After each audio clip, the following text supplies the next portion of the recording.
வணக்கம். வணக்கம். உலக பிரசித்தி பெற்ற மதுரை மீனாட்சி அம்மன் கோயில் சித்திரை திருவிழா திமுககாரங்க நடத்த விட மாட்டாங்க போல இருக்கு. அவன் என்ன சொல்றது நடத்தக்கூடாதுன்னு? கரண்ட் தர மாட்டேன்றாங்களே. என்ன அவன் கரண்ட் தர மாட்டான்னு? அது இந்த சித்ரா மேடம், அதாவது ஆணையர், அவங்க என்ன சொல்றாங்க, மதுரை ஆணையர் ஒரு கோடி ரூபாய்க்கு மேல நிலுவையில் இருக்கு, அதனால கரண்ட் தர. அது நியாயமா தான் படுது. ஆமா, பெரிய நியாயாதிபதி இந்த ரசிக்கலையா இந்த டாக்குமெண்ட் எல்லாரும் பார்த்துக்கோங்க.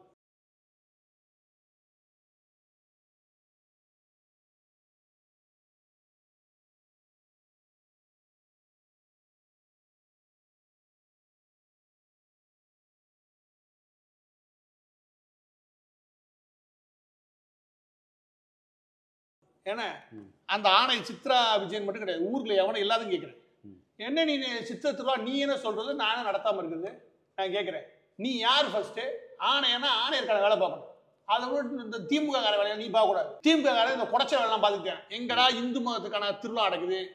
மதுரைனாலே கள்ளழக ஆற்றில் இறங்கும் வைபவம் இருக்கு இல்லையா, அது மிகவும் பிரசித்தி பெற்றது. இதற்காக வரக்கூடிய மக்கள் தொகையோட எண்ணிக்கைகளை நீங்க எடுத்து பார்த்தேன்னு தெரியும். அதெல்லாம் அவரோட வரலாறு என்ன தெரிஞ்சுக்குவேன். இந்த சித்ரா பேசாரு திமுக காரை தூட்டி விட்டுருப்பா நினைக்கிறேன். இப்ப சித்ரா விஜயன் என்ன சொல்றாங்க அப்படின்னா, 1 கோடி ரூபாய் கரண்ட் கட்டல. ஆமா, நீ பெரிய நியாயாதிபதி. நான் இதுதான் தமிழ்நாடு கவர்மெண்டுடைய மக்கள் எல்லாரும் பார்த்துக்கோ. முக்கியமா இந்த மதுரையில் ஓட்டு போறல திமுக அவன் பாரு. இது என்ன அப்படின்னா, Tamil Nadu electricity board regulation commission ஒரு நோட்டீஸ் கொடுக்குது, உங்களுக்கு தரேன். ஏப்ரல் 2025 1ஆம் தேதியில் கொடுக்கப்பட்டது. இந்த நோட்டீஸ்ல ஒரு விஷயம் சொல்றாங்க, ஒட்டு மொத்தமா இவங்க வச்சிருக்கக்கூடிய அவுட்ஸ்டாண்டிங் 1 கோடிக்கு தான் அந்த மாதிரி சொன்னேன். ஒட்டு மொத்தமா இவங்க கட்டாத பில்லோட மதிப்பு வந்து 1618 கோடி. அரசாங்கம் கட்ட வேண்டியது, அரசாங்கத்தினுடைய கட்டிடங்கள் கட்ட வேண்டியது இல்ல. அதான் அரசாங்கம் கட்டுறதுக்கு தான் முயற்சி பண்றாங்க. அது 1 கோடியா? 1618 கோடி பத்தி அன்னைக்கா நீ வாயை திறந்துருக்கீங்களா? இந்த கவர்மெண்ட் வந்ததுல இருந்து எதுக்குமே கட்டவே கிடையாது. தமிழ்நாடு கவர்மெண்ட் இருக்கக்கூடிய ஸ்கூல்ல ஆரம்பிச்சு பஞ்சாயத்து யூனியன் எந்த காசும் கட்டுறது இல்லை. எது எலக்ட்ரிசிட்டி. இது எந்த வருஷத்துக்கு? இது 2023 இவங்க என்ன கேட்டு போயிருக்காங்க அப்படின்னா, எங்களுக்கு ஒரு 133 கோடி தள்ளுபடி பண்ணுங்க போயிருக்காங்க. அது 133 கோடி என்ன அது? எதுக்கு அப்படின்னா, இப்ப நீங்க உங்க வீட்டுல கரண்ட் இருக்கு இல்லையா, அந்த கரண்ட்டை நீங்க கட்டலைன்னு வச்சுக்கோங்க, அதுக்கு பெனால்ட்டி இருக்கும். அதுக்கு உங்களுக்கு கண்டிப்பா கரண்ட் கொடுக்க மாட்டாங்க. 20 நாள் டைம் கொடுக்கும். 20 நாள் டயத்துல. ஆனா இது 20 நாள் சம்பந்தப்பட்டதுல 60 நாள் சம்பந்தப்பட்டது. அவங்களுக்கு 60 நாள். ஆமா, கவர்மெண்ட் கட்டணத்துக்குள்ள 60 நாள். சரி, 60 நாள் டைம் கொடுத்து நீங்க கட்டவே கிடையாது. அதோட நிலுவைத் தொகை வந்து 1-2 கிடையாது. அவங்க ஒட்டு மொத்தமா 2023 என்ன சொல்றேன்னா, சும்மா 8,60,000 கனெக்ஷன் எவனும் ஒழுங்கா காசை கட்டவே இல்லை. அதன் மூலமாக தமிழ்நாடு பவர் டிஸ்ட்ரிபியூஷன் கார்பரேஷனுக்கு 5,132 கோடி இழப்பு. அதாவது வர வேண்டிய வருமானம் வசூலாகாம இருக்கு. இந்த 5,132 கோடி வசூல் பண்றதுக்கு துப்பு இல்லை உங்களுக்கு. இந்த 5,000 கோடியில இவன் கவர்மெண்ட் யாரு, திமுக கவர்மெண்ட் வந்ததுக்கு அப்புறம், அதாவது வில்லேஜ் பஞ்சாயத்து டவுன் கார்பரேஷன் இந்த 4 இருக்குல்ல, இந்த 4க்கான நிலுவைத் தொகை மட்டும் சுமார் 1,632 கோடி. இந்த 1,600 கோடி இல்லையா, 1,124 கோடி தனி வச்சுக்கோங்க. 1,600 கோடி இல்லை, இது முன்னுக்கு எவ்வளவு வருஷம் 3,000 கோடி நெருக்கி. அதை கட்டி தொலைங்கிறான்னு சொல்லி இவங்க அடிச்சுக்கிறதுக்கு அப்புறம் ஏதோ நம்ம கட்டிட்டு ஒரு 130 கோடி குறைச்சு கொடுங்க. என்னது அந்த லேட் பெனால்ட்டி? எஸ், அந்த பெனால்ட்டி போட்டாங்களா, அதை குறைச்சு கொடுங்க. அது யாருகிட்ட கேட்கறாங்க? அது கரெக்டா சொன்னாங்க. அதாவது இதை வந்து கேட்கறது Tamil Nadu power distribution corporation, energy generation corporation இருக்கும், பவர் டிஸ்ட்ரிபியூஷன் கார்பரேஷன். உங்க லைன் எல்லாம் வருதுல, அதை இழுத்து கொண்டு உங்க வீட்டுல கொடுக்குறாங்கல்ல, அது டிஸ்ட்ரிபியூஷன் கார்பரேஷன். அதாவது கரண்ட தயாரிக்கிற ஒரு இடம், தயாரிச்ச கரண்ட் கொண்டு வந்து சேர்க்கிறது. இந்த 2 வச்சுக்கணும். இவனோட இழப்பு சேர்த்துன்னு வச்சுக்கணும் 1,30,000 கோடி. இன்னைக்கு இவங்களுக்கு லோன் டெப்ட், அதாவது லோனா மட்டும் இவங்களுக்கு கூட கடன் 1,00,000. அதாவது தமிழ்நாடு ஒட்டுமொத்த கடன் 8 லட்சம் கோடி. 1,30,000 கோடி இவனுக்கே கடன். இதுல வருஷம் இவங்களுக்கு 10,000 கோடி நஷ்டம். போன வருஷம் மட்டும் 9,00,000 கோடி நஷ்டம். இந்த லட்சத்துல இவங்க நடத்துறாங்க. இதெல்லாம் இவங்க இழப்பீடா தரல, இதெல்லாம் இவங்க தப்பா தரல. 1 கோடி ரூபாய் கட்டலையா? நீ என்ன பண்ற? அழகர் ஆத்துல இறங்க ஒட்டுமொத்த சித்திர திருவிழா நிறுத்துனா அப்புறம் கோபம் வருமா வராதா? நீ என்ன கவர்மெண்ட் நடத்தி கிழிச்சிட்டே பேசுற? இந்த விஷயத்தை பொறுத்த வரைக்கும் இவங்க யார்கிட்ட போறாங்கன்ற ஒரு முக்கியமான கேள்வி கேட்டீங்க. தமிழ்நாடு பவர் டிஸ்ட்ரிபியூஷன் கார்பரேஷன் எங்க போறாங்க அப்படின்னா, தமிழ்நாடு எலக்ட்ரிசிட்டிக்காக ரெகுலேஷன் போர்டுன்னு ஒன்று இருக்குது. இது வந்து மத்திய அரசுடைய கண்ட்ரோல் இருக்கக்கூடிய, ஒழுங்கா நடத்தி தொலைங்கடா. இவ்வளவு கோடிகளை கடந்து வச்சுட்டு உட்காந்துருக்கீங்க, எவன்டா உனக்கு காசு கொடுப்பா? பின்னாடி எலக்ட்ரிசிட்டியை ஜெனரேட் பண்ணி எப்படா கொடுப்பீங்க? திரும்ப கருணாநிதி கவர்மெண்ட் ஆக்கிறாங்களா? ஒரு நாளைக்கு 8 ல இருந்து 10 மணி நேரம் கரண்ட் போற மாதிரி நிலைமை உருவாக்கிறாங்க. எவன்டா உங்களுக்கு தருவேன்? அப்படி தலையில அடிச்சுக்கிறா குறையா? இவங்கள நாக்கம் கொடுக்குற மாதிரி 4 கேள்வி கேட்குது. அதுக்காக இந்த ஒட்டுமொத்த லெட்டருமே இது சரிப்பட்ட ஊர்ல வேற மாதிரி கூவாங்க ரிலீஸ் பண்ணி விட்டான். எந்த மீடியாவே பேசுறானா? ஏன்னா 1 கோடி ரூபாய் கட்டாததுக்கு சித்திர திருவிழா நிறுத்துறல, இது என்ன பண்றது? நான் சொல்றேன், ஒட்டுமொத்த பள்ளிக்கூடத்தை இழுத்து மூடுறேன் வீணா. ஏன்னு கேளுங்க, இது எல்லாத்துமே காசு கட்டலன்னு புடுங்கா வச்சிருக்கேன். இல்ல அதுதான் இப்போ நீங்க 60 நாள் சொன்னீங்க, 2023 25 வந்துடுச்சு. அதான் சொல்றல, இவங்களுக்கு எவ்வளவுதான் வாய்ப்பு கொடுத்தாலுமே இது கவனிச்சீங்கன்னா நீங்க உடனே கூட கட்ட வேணாம், 2 வருஷம் 24 மாதம் எடுத்துட்டு கட்டுங்க. இஎம்ஐ கொஞ்சம் கொஞ்சமாவது கட்டி தொலைங்களான்றாங்க. ஆனா கட்டாம மட்டும் இருக்க முடியாது. நீங்க தான் முழுசா பயன்படுத்திருக்கீங்க. இவங்க சொல்றாங்க கார்பரேஷன், மதுரை கார்பரேஷனுடைய ஒட்டுமொத்த எலக்ட்ரிசிட்டியில 1 கோடி ரூபாய் வச்சிருக்காங்க. நீ எவ்வளவு வச்சிருக்க? சென்னை கார்பரேஷன்ல மட்டும் 210 கோடி ரூபாய், சென்னை மட்டும் 210 கோடி ரூபாய் டியூ மட்டும் வச்சிருக்கான். 210 ரோடு எப்ப இருந்து? 2023ல. 2025 என்ன எலவா இருக்கும்? 25. இது கேளுங்க, மொத்தம் இருக்கக்கூடிய கனெக்ஷன் இருக்கு. சென்னை கார்பரேஷன் சொல்றேன், 12,050 கனெக்ஷன். ஒரு கனெக்ஷன் கூட்டிட்டு ஓடிடுங்க. இந்த 12,000 கனெக்ஷன் எவ்வளோ? இந்த 12,000 கனெக்ஷனுமே அரசாங்கத்தினுடைய கட்டிடங்கள். அரசாங்கத்தோட கட்டிடம் எவன் கட்டல? அவன்கிட்ட போய் வசூல் பண்ணு. நேரம் கோவில் கொண்டீங்க வெக்கம் இல்லாம. இந்த கவர்மெண்ட் பத்தி கேட்கிறேன், இவன் ஏன் கிண்டி வராங்க சொல்லவா? இதை தள்ளுபடி பண்ண சொல்லி போனாங்க. இது எந்த ஊரையும் தள்ளுபடி பண்றது இல்லைங்க, இது கட்டுங்கட்டாங்க. கட்டுறதுக்கு வேணா உங்களுக்கு 24 மாசம் டைம் கொடுக்குறோம் அப்படின்ட்டாங்க. அதுக்கு என்ன பண்றாங்க? அப்ப நம்ம எங்கே போனா நம்ம மத்திய அரசுக்கு அதை அசிங்கப்படுத்தலாம். அவன் மத்திய அரசு எங்கே அசிங்கப்படுத்தலாம்? வேற எங்கேயும் போனா நேரா போய் திருவிழா தடுத்து நிறுத்தும். அப்படி கள்ளழகர் ஆத்துல இறங்காம போனதுக்கு காரணம் மத்திய அரசாங்க பேர்ல. இதுதான் நீங்க கொண்டு வர முயற்சி பண்றாங்க. இதுல சென்னை கார்பரேஷன் பண்ணி சொல்ல, மத்த கார்பரேஷன் சொல்றேன், சென்னை கார்பரேஷன் நிறைய சொன்னேன். மத்த கார்பரேஷன்ல சென்னை கார்பரேஷன் கம்மி, 12,000 கனெக்ஷன். மத்த கார்பரேஷன்லாம் மதுரை கார்பரேஷன், திருச்சி, கோயம்புத்தூர்லாம் சேர்த்து 65,000 கனெக்ஷன். சும்மா 65,481 கனெக்ஷன்ல இவங்க மொத்தமா வச்சுக்க 430 கோடி ரூபாய் பெண்டிங் வச்சிருக்கேன். அவன் யாரு? முதல் உன் ஆபீஸை இழுத்து மூடுமா? யாரு? இல்ல அரசாங்கமே கட்டலன்னா அப்ப மக்கள் கட்டலன்னு சொல்லிட்டு எப்படி கேக்குறதுக்கு ரைட்? இவங்க கட்டாம இவ்வளவு கடன்ல இருக்கக்கூடிய, நீங்க நல்ல வருமானம் இருந்தா கூட பரவாயில்லையே, தமிழ்நாடு டிஎன்இபி கீழே இருக்கக்கூடிய டிஸ்ட்ரிபியூஷன் கார்பரேஷனோ இல்லாட்டி ஜெனரேஷன் கார்பரேஷனோ பெரிய நஷ்டத்துல போய்கிட்டு இருக்கு. 1.5 லட்சம் கோடி கடன் இருக்குது. ஏற்கனவே அந்த இதுல போதுமான வேலை எடுக்கிறதுக்கு வாய்ப்பு செஞ்சுட்டு இருக்கிற ஊழியர்களை படுத்து எடுத்துக்கிட்டு இருக்காங்க. அங்கே வேலை பார்க்குற டிஎன்இபி வேலை பார்க்கக்கூடிய எல்லா பேருமே ஏறக்குறைய உச்சகட்ட பிரசாரம்ல வேலை பார்த்துருக்காங்க. ஆமா, வேலை செய்ய ஆளே கிடையாது. இதுல இந்த வயர்மெண்ட் ஜாப்ல எடுக்கிறதே கிடையாது.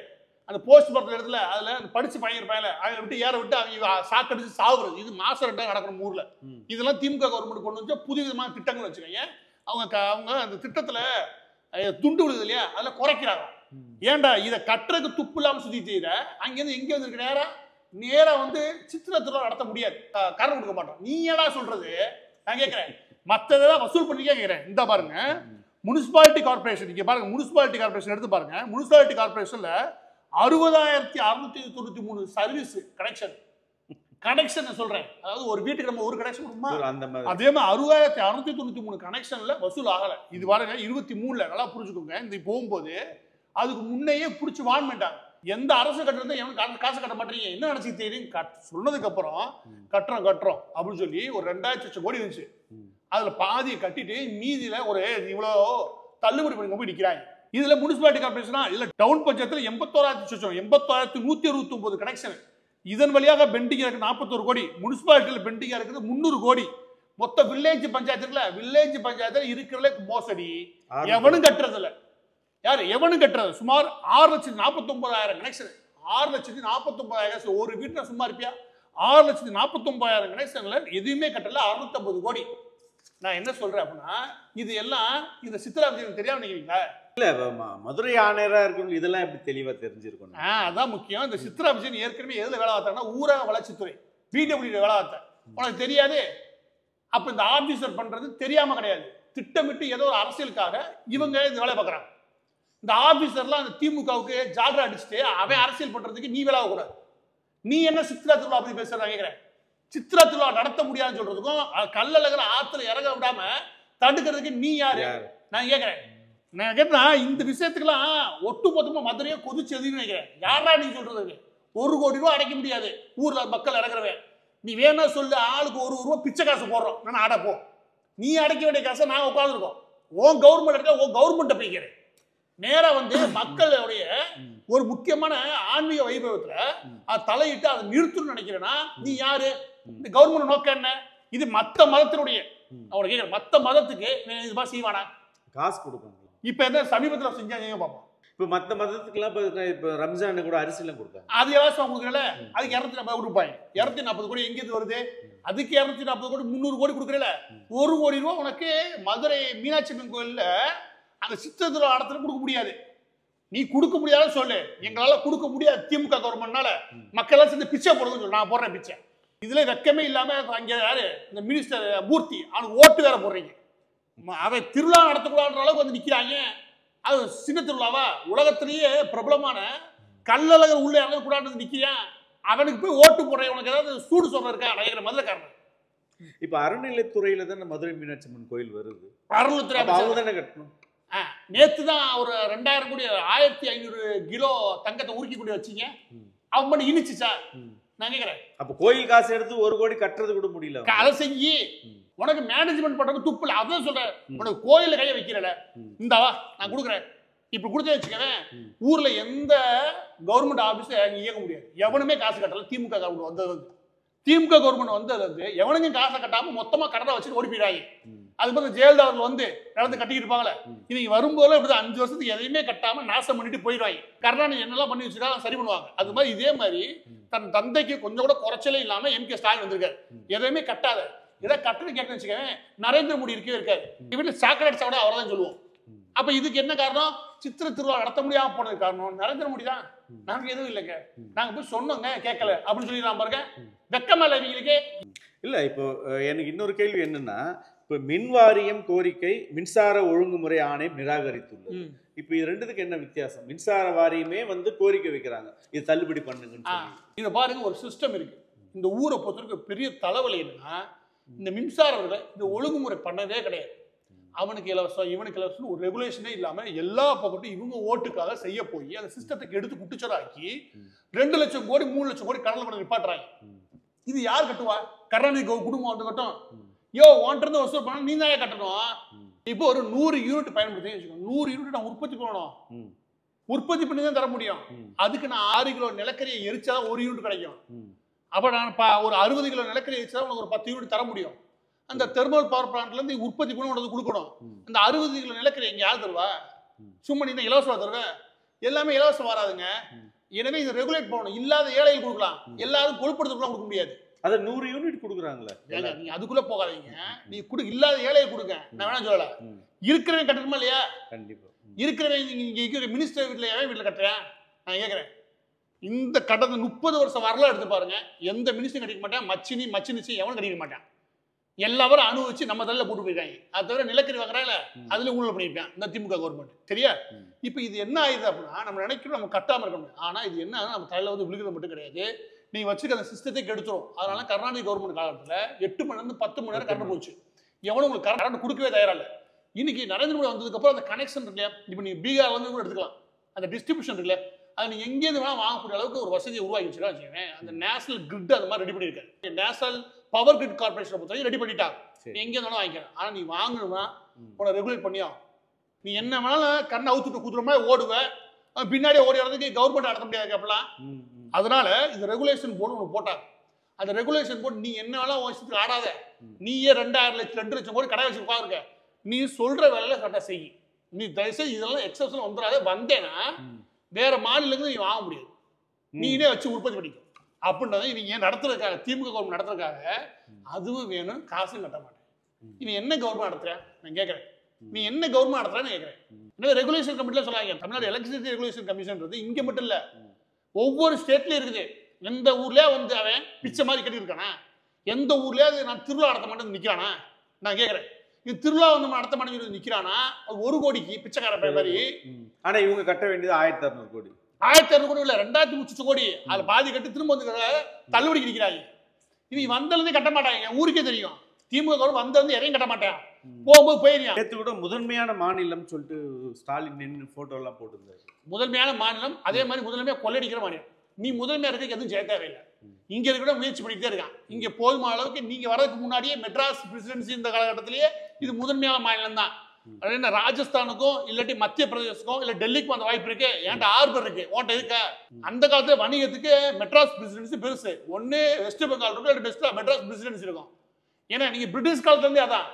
இவங்க வந்ததுக்கு அப்புறம் என்னன்னா நம்பர் 1 தெரியுமா, அந்த வரையும் சொல்லிடுறேன். ஒரு மாணவன் 90 மார்க் எடுத்துருக்கான், அவன் 60 மார்க் எடுக்க வச்சுட்டு அங்க பாரு ஒருத்தர் 20 எடுக்கிறேன், உன்னை 60 எடுக்க வச்சதே பெருசு பாரு அவர் பேசியிருக்காங்க. நான் 90 எடுத்துக்கிட்டோம்டா எப்போ நான் 60க்கு போனேன் நம்ம கேட்கறோம். நீங்க ஒரு ஹிமாச்சல பிரதேசோ ராஜஸ்தானுக்கோ அதுக்கு வாய்ப்பு கிடையாது. அந்த வாய்ப்பு இல்லாத வாய்ப்பு எனக்கு உண்டு. கார் மேனுஃபேக்சர்ஸ் அங்கே போக மாட்டான், என்கிட்ட தான் வருவான். இது மாதிரி மேனுஃபேக்சரிங் செக்டார்ல இருந்து சர்வீஸ் செக்டர் வரைக்கும் என்கிட்ட தான் அதிகமாக வருவான், முக்கியமாக மேனுஃபேக்சரிங் செக்டர்.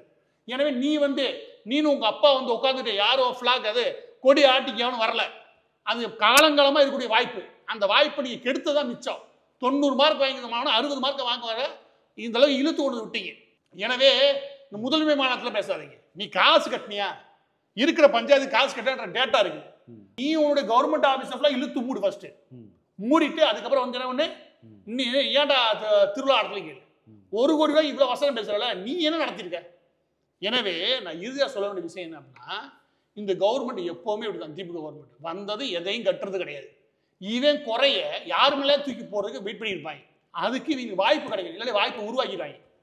அப்படி உருவாக்கப்பட்ட வாய்ப்பு தான் இந்த மதுரை சித்திரை திருவிழாவை நடத்த முடியாது. ஏங்க காரணம் தர முடியாது. எவ்வளவு தெனா விட்டு தான் பேசுவேன். உன் கடையை இழுத்து மூடிட்டு போய் நடுத்தர நான் கேட்கிறேன். நீ காசு கட்டல, அடுத்த வேகமா வந்து கோயில்ல காசு கட்டலன்ற ஒட்டுமொத்த கோவிலோட சொத்துல இருந்து 1 கோடி இங்க கட்டுறதுக்கு துப்பு இல்ல. அந்த அளவுக்கு துப்பு இல்லாம மீனாட்சி மக்கள் நிக்குது. இது மதுரை மக்கள் யோசிக்கணும். மதுரை மக்களுக்கு சூடு சோறும் இல்லாம இந்த மூர்த்தி போற கரிசோருக்கு பின்னாடி போயிட்டு அதுக்கு இவங்க ஓட்டு போட்டு தான் செய்வேன். இதுல இன்னமும் பண்ணி திமுக கவர்மெண்ட். இதுல நான் சொல்ல வேண்டிய விஷயம் இதுதான். மீனாட்சி அம்மன் கோவிலுடைய திருக்கல்யாணத்தில் ஆரம்பிச்சு கள்ளழகர் இறங்குற வரைக்கும் சித்திரை திருவிழா ஆரம்பமாகும்.